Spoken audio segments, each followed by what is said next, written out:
আপনারা সবাই জানেন আজকে ভোর 1:52 সময় আমরা সিদ্দিক বাজারে মেসেজ পাই যে সচিবালয়ের 7 নম্বর ভবনে আগুন ধরেছে। সাথে সাথে আমাদের 1:54-র মধ্যে আমাদের এখানে আমাদের ইউনিট পৌঁছে যায়। এই পর্যন্ত আমাদের এখানে 19টা ইউনিট নিয়োজিত করা হয়েছে, বাট এর মধ্যে আপনার 10টা ইউনিট ফিজিক্যালি কাজ করেছে, কারণ এখানে গাড়ি প্রবেশে কিছু সীমাবদ্ধতা আছে। বিশেষ করে বড় গাড়িগুলি ঢুকানো কঠিন ছিল, বাট আমরা আমাদের বড় যে লেডার যেগুলি আছে, এপিএল যেগুলিকে বলি, সেগুলিকে এখানে সামনের গেট ভেঙে আমরা 2টা গাড়ি ঢুকিয়েছি এবং বর্তমানে আমরা আগুনকে কন্ট্রোলে নিয়ে এসেছি। 6, 7, 8, 9 এই 4টা তলায় আগুন ধরেছে এবং বর্তমানে আমরা আশা করছি আর ঘণ্টাখানিকের মধ্যে অগ্নি নির্বাপন সম্পূর্ণ শেষ হবে বলে আমরা বিশ্বাস করি। বর্তমানে আমাদের ফায়ার ফাইটাররা দালানের ভিতরে কাজ করছে এবং প্রতিটা রুম সার্চ করে করে আগুন নিভানোর ব্যবস্থা করেছে এবং মোটামুটি এটা প্রায় শেষের দিকে। আমাদের এই পর্যন্ত এখানে প্রায় 211 জনের একটা জনবল নিয়োজিত হয়েছে এবং একটা দুঃখজনক ঘটনা ঘটেছে। সেটা সকালবেলা যখন ফার্স্ট আওয়ারে এসে আমাদের একজন ফায়ার ফাইটার পানির পাম্প থেকে লাইন সংযোগ করছিল, ওই সময় রাস্তা পার হওয়ার সময় একটা দ্রুতগামী ট্রাক তাকে আঘাত করে এবং তাকে হাসপাতালে নিয়ে যাওয়ার পর ঢাকা মেডিকেল হসপিটালে তাকে মৃত ঘোষণা করা হয়। ইন্না লিল্লাহি ওয়া ইন্না ইলাইহি রাজিউন।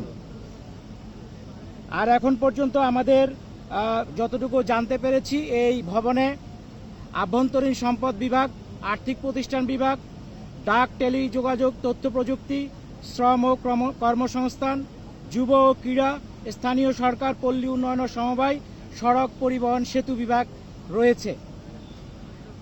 আমাদেরকে জানানোর মতো এই পর্যন্ত আপডেট।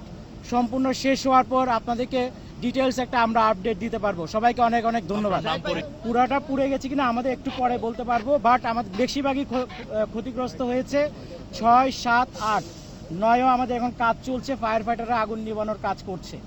বাট এটার বেশি কারণ সম্ভবত ইন্টেরিয়র ডেকোরেশন ছিল এবং যে বিদ্যুৎ লাইন যেটা আছে, যখন এক জায়গায় আগুন ধরলে বিদ্যুৎ লাইনের মধ্যে সব জায়গায় ছড়ায় পড়ে, এটা হতে পারে। বাট ইনিশিয়াল কারণ আমরা এখনো বের করতে পারি নাই। আমাদের আগুন নেভানোর পর আমরা যখন সব জায়গায় সার্চ করব তখন হয়তো আপনাদেরকে একটা ধারণা দিতে পারবো। আসলে আমরা যতটুকু জানতে পেরেছি 3টা জায়গায় একসাথে আগুনের ইয়েটা দেখা গেছে। এটা অনেক সময় হয় কি, যখন স্পার্কিং হয়, যদি বিদ্যুৎ লাইনে শর্ট সার্কিট হয়, এটা হতে পারে। তবে আমরা এটা এখন কনফার্ম বলবো না যতক্ষণ পর্যন্ত না আমরা তদন্ত করে শেষ করছি। বাট এটা হতে পারে, এটা অবশ্যই হয়েছে, এটা আমরা বলবো না। বাট এটা যদি শর্ট সার্কিটের বিষয় থেকে থাকে এবং একই লাইনে হয়ে থাকে, তাহলে এটা হতে পারে। আপনারা কি ওখানে ভিতরে কাউকে পেয়েছেন?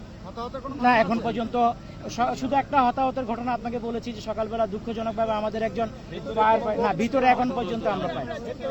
হ্যাঁ, জি জি জি, ওটা আমাদের ফায়ার ফাইটার, ও পা কেটে গেছিল, ওটা সিরিয়াস কিছু না। আর ট্রাক চালক কি ধরা হয়েছে নাকি? হ্যাঁ, নিয়ন্ত্রণ হবে। আমরা আশা করছি আর কিছুক্ষণ পরে আপনাদেরকে ডিটেলস বলতে পারবো। বাট আমাদের যেহেতু এটা রাতের বেলা ছিল, আশা করি ওখানে ভিতরে কেউ ছিল না। আমরা সার্চ করার পরে ফাইনালি বলতে পারবো কোনো হতাহত কেউ হয়েছে কিনা। বাট এখন পর্যন্ত আপনাকে একজন শুধু ফায়ার ফাইটারের কথা, ওনার নাম হচ্ছে, এক সেকেন্ড, ফায়ার ফাইটার যিনি মারা গেছেন ওনার নাম মোহাম্মদ সোহানুজ্জামান নয়ন।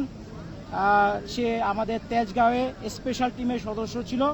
তার বাড়ি আটঘরিয়া, ঢাকা, তারপর হচ্ছে মিঠাপুকুর, জেলা রংপুর।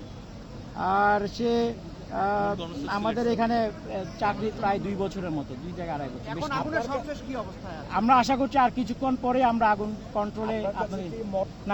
না, কম ছিল না। আমরা তো সিদ্দিক বাজার থেকে 19টা ইউনিট সচিবালয়ের নিজস্ব না, সচিবালয়ে তো সবসময় আমরা পরিদর্শন করি, প্রত্যেকটা ফ্লোরে ফায়ার এক্সটিংগুইশার আছে। এবং আপনাদের জাস্ট জানার জন্য, সবসময় এই যে ভবন নাম্বার 7-এর সামনে স্বরাষ্ট্র মন্ত্রণালয়ের পাশে কিন্তু আমাদের একটা ওয়াটার টেন্ডার, পানিবাহী গাড়ি সবসময় থাকে, ফায়ার ফাইটার সহ ব্যবস্থা ছিল। কিন্তু সমস্যা যেটা হয় অনেক সময়, যেহেতু এখানে একটা বিল্ডিংটা রেস্ট্রিক্টেড বাট কনফাইন্ড টাইপ, অনেক সময় আগুন ধরলে সেটা দ্রুত ছড়ায় যায়। এবং যেহেতু এটা দিনের বেলা হয় নাই, আগুন যখন ধরেছে তখন তো এক্সটিংগুইশার ওখানে ব্যবহার করার মতো কেউ ছিল না, ফলে সে কারণে হয়তো আগুনটা দ্রুত ছড়িয়ে পড়েছে।